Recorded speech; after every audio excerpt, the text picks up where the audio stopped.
This morning I woke up to the sound of the tree roosters, as I call them, the ravens. Being that they sound like crows that have been drinking whiskey and smoking Marlboro cigarettes their whole lives. They're loud and noisy, and they kind of one of my favorite sounds in the morning.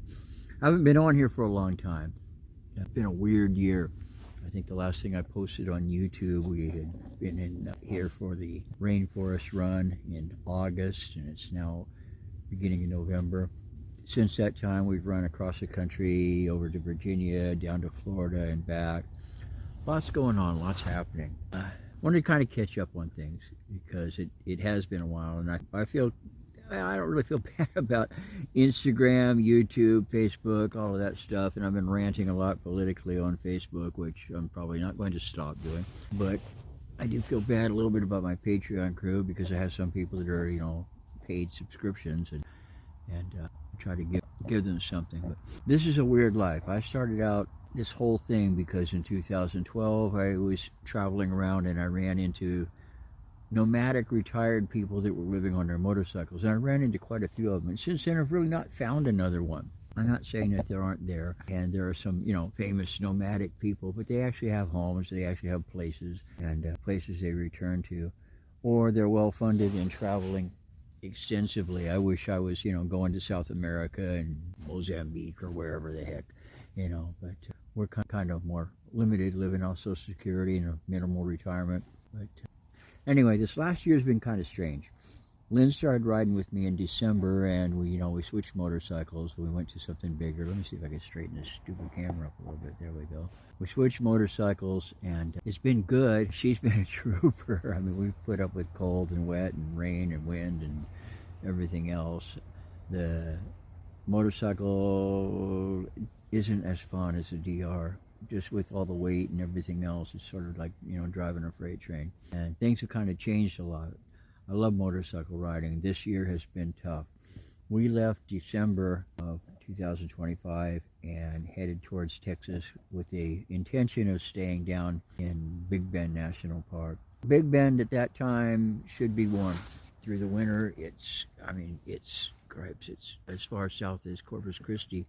But there was some polar vortex thing going on, weather systems that I wasn't really aware of, and they were talking about 14-degree nights down there and things. So we headed on to El Paso and then on to Quartzsite, and some things go on there that just, that just didn't suit us there. So by January, we were up in Northern California, had really great friends, and we camped out and stayed in the shipping container with the chandeliers, and that's a whole nother story.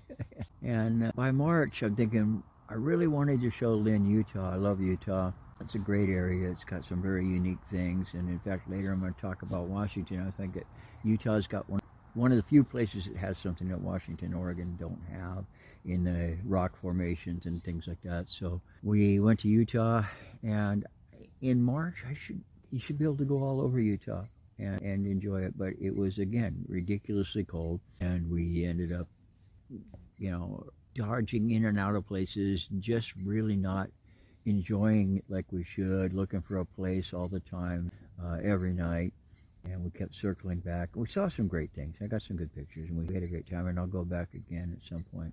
Then we headed over to Missouri, and then it was June. Well, it was April, March and April. Yeah, it was April. But I had ordered a trailer.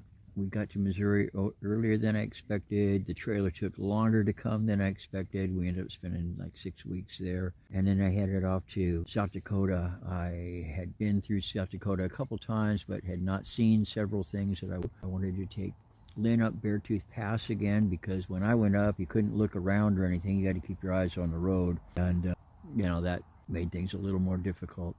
It would be nice to have somebody on the back taking pictures, but when we got there, Beartooth Pass was much too cold, even in mid-June. We did not get up to the Crazy Horse Monument, didn't get up to the Needles Highway, all of this weather-related, rain, snow, fog, we've run into everything this year. Deep snow in Arizona, it was crazy. So we worked our way across Montana, Wyoming, Idaho, into Washington, and got to cycle camp eventually. I spent a week with my mom, who's in eastern Washington, got some issues going on there, and I started realizing I really need to kind of be around more. We spent the time in cycle camps here in Forks, and it was just great. You know, I mean, this is where I feel at home. And we stayed through the rainforest run, but I needed to get down to Jacksonville, see my son. We wanted to get to Virginia and Ohio and see Lynn's daughters. And so we took off again, first early September, end of August, early September. In like 6 or 7 weeks, we rode across the country again to Virginia, down to Florida, hung out there for a while, and headed back. And we did like 9,500 miles in, God, 6 weeks, I think. And we're back again in Forks. Every day we needed to be somewhere. Every day we needed to make a goal. Every day it was not fun. And motorcycling to me has always been about that, and always will be. And I'm going, this is tiring. I need a little break, and I love cycle camp. So I talked to Bob here, who owns a place, and we've got a little spot back in the corner. You can see our little yurt tent back here. We set up, got heat, got food, got everything we need. Not done riding whatsoever, not even close. But I've decided that, you know, really kind of need to change the profile to one that's enjoyable. Come here, take a few weeks off.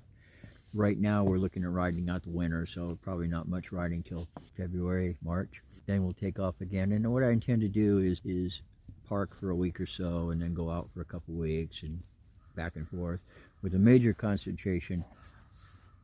Oh, hear my buddies out there.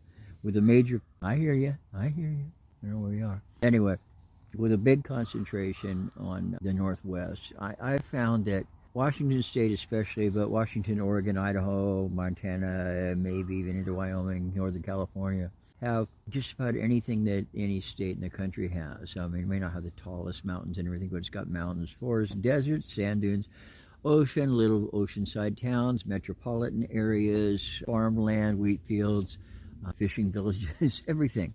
And I've realized, even though I grew up here, that there's a lot of Washington that I've never seen. And keeps pointing out, have you seen this waterfall? Have you seen this cliff? Have you been here, this hot spring, whatever? And it's pretty amazing to me what I have missed while I'm living here. So I want to just kind of catch up with where we are and what our plans are.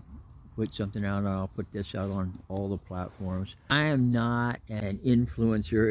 If I want any influence on anybody, it would be to convince people that you know, I want to just ride around the country and be a nomad, that it can be done really cheap. We've been doing it really cheap, and God knows if I found, you know, more people to kind of share this with, I would probably be on the road back, you know, full time. But I got nothing to prove, and we're gonna take a little time off and then do a bunch of riding. Probably ride more this year than last year for sure, but it'll be in different types of increments and in a way that I hope that we enjoy a lot more. Izzy's doing great. I keep a careful eye on her. When we have to do really long days, I see her reluctant to get in after the last stop, you know, got one more to go. And I don't like to get into that kind of situation, because otherwise she's ready to jump on a motorcycle and race around. Lynn's doing good. She, like I say, she's a trooper. She'd never even been camping, and she's, you know, eating this up. But you know, there are people out there that are, like I say, they're influencers. They're trying to get something done, or they're content providers. Content provider to me is somebody that's, you know, making a job out of this. I've got some great friends that do this. You know, they got sponsorships and things like that. I have my, you know, I have my little crew on Patreon, but I've added it used to be all pay. I've added you know, a free membership there that anybody can follow along, and I appreciate anybody that's been paying and wants to switch over to that. But I also appreciate the ones that help me out with my, you know, ridiculous tire budget and all of that, because we do eat things up. But I just want to communicate and share my life, and I want to get back to that a little bit more. I'm not sure what the venue will be. The titles of my page, which are all, you know, Steve's Journey, Steve Rom's Journey, Steve's Journey 7000, blah blah blah, used to be related to, and Age with Defiance was the name of it for a while.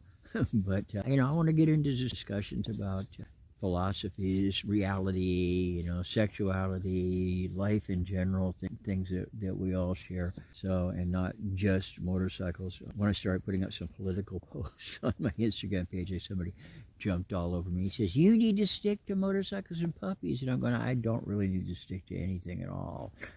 They don't want to watch it, they don't want to watch it. That's, you know, doesn't hurt me, and that's not a challenge or anything else. I just want to be real. I think that's the thing, and I'm not calling anybody phony because everybody has a way that they are doing this whole internet thing.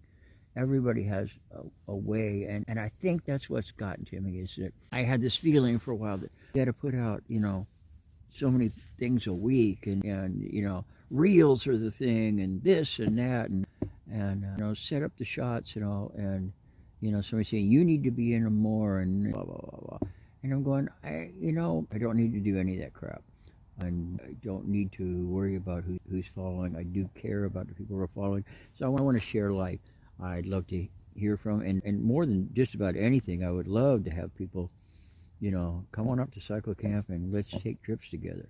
I have dozen. So anyway, I guess at some point back here a minute ago the thing shut off and I didn't realize it, but I was just saying that hopefully we'll get people that will come around this area, join us at cycle camp, and I want to start. I'm going to start picking out some week-long, 2-week-long, 3-week-long trips and have people join us. I've got campgrounds worked out and things worked out, and we can, share some knowledge and have some good times. But anyway, this is our little area here in cycle camp that we are staying. Follow me there. And I'm going to talk more about this place because I feel like this is the most unknown little secret place in the Northwest that Bob doesn't like the internet and so he doesn't advertise much or do anything with it, but it's kind of a magical place, and I'm happy to. That's another problem too, is when I'm traveling a lot of times, and it's my excuse, I'm traveling. It's like I didn't take a lot of pictures today. I'll put some stuff together, but there's no signal, and and then I'm a week behind, and how am I going to catch up with all this and blah. But, anyway, I'm just yammering away, typical old man Steve crap. But I hope if you're interested in what I'm doing, you'll keep following. I'll be sporadic as hell. I'll try to be better and all of that, but I certainly enjoy having everybody along on this little journey with me, and appreciate you.